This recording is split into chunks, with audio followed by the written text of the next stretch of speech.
Hey guys, so this is part two of the video that I made yesterday and kind of the story I started. I'm going to try to stay to the point. Basically, I as a kid, as a teenager, I felt very alone, and there were things going on in my life or whatever where I just did a lot of stuff on my own. And I met someone that um, he was, like I mentioned yesterday, he was older than me, but I didn't know he was as old as he was. I was 16, he was 23. Um, when I met him, he was really nice. He seemed smart. And he had a story of, an impressive story of how he lived in New York and he had a dog, and he even told me the name of his dog, and just he just had this facade, the story that I fell for. I was young, impressionable. I was kind of reaching. My parents loved me, they did, but I was looking for a real a love that made me feel more wanted. And, because I was a difficult kid, and I was accused of being on drugs and stuff when honest to God, I really wasn't. I just struggled with, I lived in a racist environment, and I never understood it. And everybody now, it's cool to be called the black sheep. Everybody wants to be the black sheep, but I was the OG black sheep. I was different when that really meant something. Not that it doesn't mean anything now, but in the time that I lived, in the place that I lived, you didn't do the things that I was saying and doing. And I had a bravery about me that singled me out. And he convinced me that he was something, and I fell for it. But I ended up getting pregnant. I was in a secret relationship with him. So I ended up getting pregnant, and I was giving an ultimatum, and I chose to keep the baby and go to another city with him. And I was an I was 17 when my first baby was born, and he took me out of what I knew and put me into a situation I had no clue. I didn't know anything about living in the city and being around different types of people, and traffic, taking a bus somewhere. I didn't know anything about this stuff. And he had me secluded where I was very dependent on him. And I ended up, as time went by, I had a second son with him. So now I really, couldn't really move. But at the same time, I didn't I didn't know what to do. I bear he would what was fortunate for me was he would hit me, and a lot of times he would end up going to jail for 9 months was the usual time he would go. So each time that happened, and I think it was over a period of 4 years, 3.5, 3 years, something like that, a little over 3 years maybe, that we were in a relationship, but 9 months at a time, I mean, you're knocking down a lot of time there. So he would do these things to me, but then he would go to jail for a long time. So that gave me the opportunity I went back to school right away. I got my my diploma from adult high school. And then I went into college right away. But that's a whole nother story of itself. But every time he would be taken out of the scenario, I had time to figure things out. I learned how to take the buses. I started learning the city. I started learning where things were, and I started meeting people and making friends with people. But then, he would come out of jail, he would come home, and then I would be right back into that fear. And you see, they'll put an umbrella around you where even though they're gone, they'll write, well, I don't know about letters now, but back then, you know, and you know what, I never got a letter from him from jail, but I would get phone calls. But he would write me letters, you know, like when we were dating and stuff. So it's communication with you to keep you under their control. And he would call me, and even when he was gone, there was still this nervousness. There was a time where um I think it was the night he he punched me in my mouth. He kicked in my front door. He kicked in my bedroom door. He punched me in my face, and I was unconscious for a while because when I woke up, there was a pool of blood and my back was up against the bathroom door. So he must have picked me up and slid me over. But I remember because when the police got there, it was a one of them was a lady, and she took a flashlight and she shined it in my mouth, and my cheek was split open. So I remember having to go to the hospital and getting stitches in my cheek. And oh, you know what, it's this side because I still have, like, it kind of ruined my lip on the top. Like, I had a scar, whatever. But I think it was that time. But they one of the times, whichever time it was that he hit me, um they're supposed to call you as a victim and let you know this person's getting released, and they didn't call me. So I was breathing, finally I was a little bit relieved, and then I heard a rock hit the window because we lived on second floor of this apartment building. And I heard that dreadful rock, and I was like, oh God, what? They let him go. Like I said, I'm not for sure it was that incident, but it was some incident. He had done something and gone to jail. And it happened where the jail was overcrowded, and they just released him, and he came back home. And the reason he always tapped the window is because the downstairs, I would have to let him in. And it's so easy. A long time ago, I stopped telling people about this kind of stuff because I always get the same thing. Well, my aunt went through this and that, and she just packed up her kids and she just left, and now she's got a good job, and yeah. Or, why didn't you tell somebody? Why don't you this? Why didn't you do this? I would even go to a women's shelter.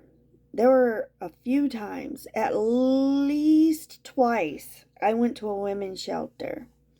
And you're battling in your heart, you're battling in your mind, you're tired, especially if you got kids, man. I would be so tired. And I was in school by choice. I um I went to school, and he would always hit me, it seemed like, on a Friday, because I would go to school that Friday and I'd have like makeup on to cover up my bruises and stuff, but I would have time to heal usually over the weekend before I had to go to school that Monday. So I was always so happy he usually hit me toward the weekend. But people are like, why didn't you just, when he went to jail, why didn't you just leave? Why didn't you just move out? Why didn't you just go somewhere? Um, I was so scared of him. I was so scared. And I didn't have a family to just go to. And I didn't have people are so fast to say, if you ever need help, you can live with me, and yeah, that. But when it comes to that, well, I got my own kids, and I've got this and that. I can't really do it, but I can give you some phone numbers. Yeah, I didn't know what to do, and I I was young. I was so ignorant. I was so naive. I was on welfare. I got food stamps. I didn't know nothing about getting a job, man. I I had the kids in daycare, and I would, I didn't have a car. I would have them kids. I'd have my babies, my sons, my boys. I would have them in their little strollers. I'd be rolling them down the street to go to the laundromat with a big old bag of clothes. And you know, I I just it was always in the back of my mind. I didn't know what to do, and he would always make it so. It, if you go anywhere, I'm gonna find you. You don't even know this city. I know this city. I'm gonna find you. And even before I left and he took me out of my home into the city, he would threaten me over the phone. When I was pregnant, he told me. One night he called me drunk, and he said, when you have that baby, I'm going to smother that baby, I'm going to smother you, and I'm going to burn down your house. I was so scared. And when he hit me, it wasn't no love tap. He split open my eyebrow. I remember that. My neck cracked when it went back. There was blood everywhere.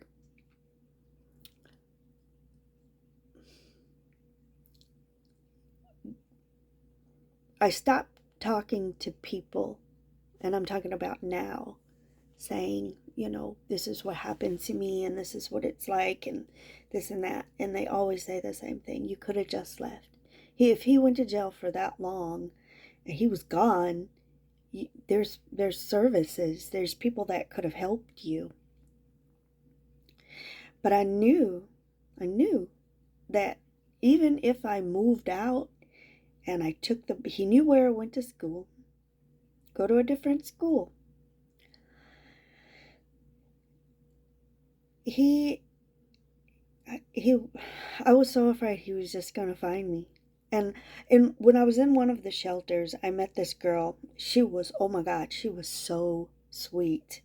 I cannot remember her name, but I think she was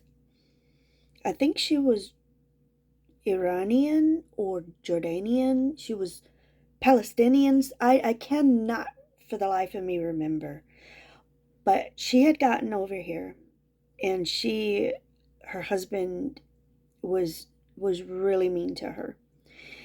And he threatened to shoot her. He told her, if I see you, if I find you, I'm going to shoot you in the head. And so whenever me and her, and we had another friend with us, we would leave the shelter and we would go, to our appointments or take our kids to the doctors or whatever it was. It would be the three of us, and we were all looking out for her, and she was always, when we would be on that bus, we were always watching. We were always watching out the windows. We were always like, because if somebody's pointing a gun at you, you may not always see where they are. It was just this constant. I was afraid for me and my situation. She was scared. We were scared for her. We had this other girl, one of the older ladies that lived in the shelter with us. She left the shelter. She went back to her guy. And the next thing we heard was he took a metal rod and busted all her teeth out. So we didn't see her anymore. She didn't come back. We don't know what happened to her. And when I left the shelter, I went back to him as well, to mine, and to this day I always wonder where that my friends were are. I always wonder what happened to her, if she's okay, if she got away, and all that stuff. These guys, they'll find out where the shelter is. They'll come show up at the shelter, and they'll move you. The shelter will move you. They'll when they know that something's going down, they have vehicles. They will transport you. They'll even move you out of the state. But it's always that fear, like if somebody really wants to find you, they're gonna find you. But look, listen to me. Listen to me. The stuff that I'm telling you, I'm this stuff happened like I don't know, almost 30 years ago. Not even, no, not that long. Not that, no, no, no, no, no. It was a long time. This happened a long time. Uh, I went with him in 1990, and it was over by 94. Yeah, yeah. So it was the 4 years. Okay, yeah, yeah. Um, so this was a long time ago. This was a long time ago. But there are days where I think about it, especially when I look at my eyebrow. I remember this stuff. This stuff it's not going to go away. But listen to me, listen to me. All the stuff he did to me. He was drunk. I caught him, heating up something one night. So I knew he was doing that. Uh, oh, I haven't even told you most of the stuff that he did to me. But I know you're scared. I know. I know. I know. But listen to me. Every day that I was with him, I was scared he was going to kill me. Every day that I was away from him, I was scared he was going to kill me. You're going to be scared either way. Pick your scared. Pick your scared. You're going to worry either way. But what you're feeling because of what he told you is you're fearing the worst. If I leave, if I stay, he won't be as mad. I'll be good. I'll clean good. I'll keep the house clean. I'm gonna cook really well, something good. I'm gonna wear something he likes. Whatever, whatever, whatever. It ain't about that. It's never about that. It ain't even about you. It ain't even about them kids. He needs something to control. I don't care why. Right now, I'm talking to you. I don't care what happened in his childhood. I don't care about none of that. I used to pity my guy. He had a rough, this and that. I don't care. I don't care. This is about you now. I need you to gather the strength that you have, the courage that you have. You're picking a side. You're picking to stay because of whatever your reasons are. That's courage. That's courage. So you have courage. We just need to steer it in the other way. He's going to hit you if you leave. He's going to hit you if you stay. He's going to threaten. He's going to threaten. Whatever. He's got friends. His friends will find you. Look, you have to first make a decision that you want to do this. All right?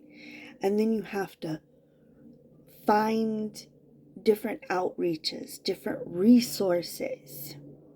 Because there's people that will help you. But sometimes people don't know.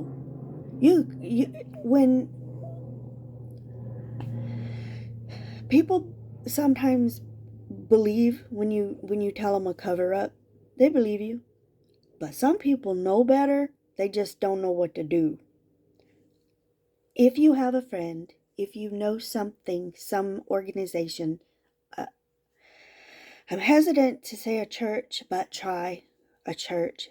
Try people that can physically, not just, well, I'm going to pray for you or I'm going to give you 10 numbers. No, find someone that can physically help you because you need to get on your own.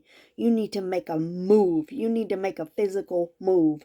You need to get out of where you are. Okay? So find the resources, even if it's a little bit each day. Because, yeah, if he finds it, you're in trouble. If he knows you're doing something, you're in trouble. You know that, and I know that. So you have to get smart. You have to make sure you clean your history. If he goes through your phone, clean your history. Clean, whatever you may have. Cover your tracks. Cover your tracks. But be smart. Memorize things. Do you understand? Look at things. Think about it. Think about it. Sometimes if you see a word or a number, make a little rhyme in your head that you can recall that number. Attach it to something that you can remember. Start to memorize things. If he allows you to go places, watch where you're going. Take note of where you are. Know the signs. Remember the buildings. Remember anything you can. Okay? Because the more they seclude you, the less you're going to know. But they ain't as smart as they think they are sometimes. They make mistakes and jump on it. Every time he allows you any freedom, jump on it. Now, these people can help you. Like I said, if you go into a shelter, they can move you, they can do this and that. But don't depend fully on other people because they're going to fail you.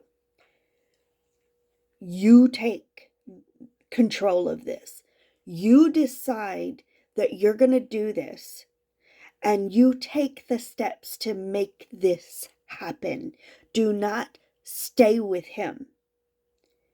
Well, he's going to kill me. He's going to kill you anyway. He's going to beat you anyway. He's going to slap you anyway. You've got scars now. You may be bleeding now. You know what? Every morning that I woke up, you want to know how I picked out my clothes in my closet? I literally would look at my clothes and say, what do I not mind getting blood on today? If I get blood on this shirt, it's okay. It'll probably come out of this material. That's how I picked my clothes. And sure enough, almost every day, I had blood on my clothes. He would hit me, backhand me, fronthand me. He busted my eyebrow with his fist. However he could hit me, he hit me.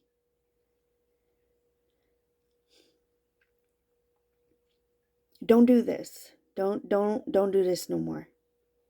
Now, I'm going to tell you one more piece to this. So, he went to jail. And I went on with my life as usual. Had my apartment, had my kids, I went to school.